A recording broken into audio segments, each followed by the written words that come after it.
This is the France that got here. They carved up back fives, running through transitions and unlocking low blocks. But Spain stopped them. The same quality French players, but in a completely different game. Here's why, and here's the game plan that might have actually worked. The three matches that France played leading up to the semifinals tell you everything about how this team operated. Here against Sweden, sitting in the back five, France still found a way through patient combinations and their runners timing their movement to arrive just as the passing lane opened, leading to an Mbappe goal. And then against Morocco, it was speed in transition. The moment France won the ball back, the front four were already sprinting into pace and creating dangerous problems for the opposition.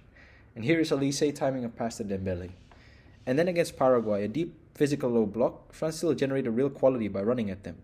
Here is Desiree Doué causing the penalty, and over 1.3 expected goals in that game alone. These three games had different problems, but France solved all of them, and every time playing through the middle and trusting their forwards to win the individual battles.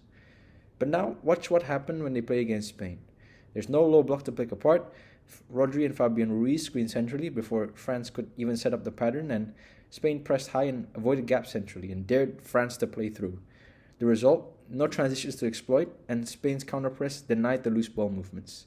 There was no patient breakdown either from France, and the half spaces was closed before the ball even arrived. And notice the pattern that every single French strength had run through the center of the pitch, and the center of the pitch exactly where Spain locked down France. But I don't think you can beat Spain by outplaying them centrally. Nobody in this World Cup has. You beat them by playing the way Belgium almost did in the quarterfinal. You sit deeper than you'd like to, absorb their central possession, and then hit them in behind on the counter. And when you're set up in your own half, you can swing crosses in from wide because Spain's defense is drilled and disciplined, but they're wide areas and in the air or where they can be more exposed. France didn't set up that way though, and their block was in between the pressure and also allowing Spain to dictate the ball, and they exactly allowed them to play through the middle and let Mbappe, Dembele, Olise win the individual duels in the exact zones. But Rodri and Ruiz were built to control the center that they didn't. Spain blocked access to all four of them before the ball ever got there, and because France gave them the game they wanted to play.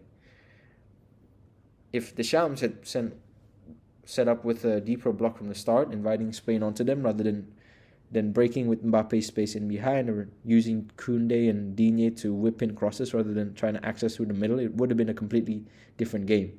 But instead, France played into Spain's bigger strength and got shot up for it.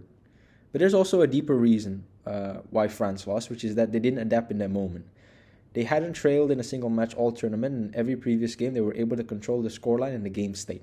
So once Oyarzabal's penalty put Spain up ahead, France had to open up, and immediately the spaces had never been tasted all summer were suddenly there. That's that direct line to Spain's second goal. A ball lobbed in behind and a runner not tracked. The France subs that had just come on had lost communication and lost track of Pedro Porro running inside, and there was the second goal. Inside all of this, individual battles decided the details. Yamal against Digne. Yamal won it early, drawing the penalty, and kept pulling Digne out of his position all match. Cucurella kept flying forward on the left against Kounde. Mbappe didn't get a shot away until the 67th minute against Kubarsi, and Simon was able to mop up any loose threads. And when France did change, they change wasn't tactical. They changed William Saliba to Lacroix, but the real tactical adjustments, Kounde for Rabiot and eventually Turkey off the bench, came too little too late. Once Turkey came on, France was 2-0 down and had more of the ball and looked generally more dangerous. But the question that you have to pose to Deschamps is why you have to wait that long to change a game plan that clearly wasn't working. And the stats confirm that. France's front four, 16 goals in 6 matches coming into this game, managed only 0.26 to 0.3 expected goals across the semi-final. Dembele, 0 dribbles. Olise, 1 touch in the box in 72 minutes each. Spain extended their own record to 1 goal conceded in 7 matches, the best defense left in the tournament against a French team that gave exactly the game that they wanted. So that's the story. This isn't just Spain outplaying France. It was a game plan that the French drew up that walked straight into Spain's bigger strength. And add to that individual mistakes at the worst moments and a coach that waited too long to react. A deeper block, faster counter, and crosses from right instead of forcing it through the middle was the game plan that France could have played. That's all about France's failure in the semi-final. I'm the third runner. Thanks for watching the breakdown, and subscribe and like for more Hidden Plays breakdowns.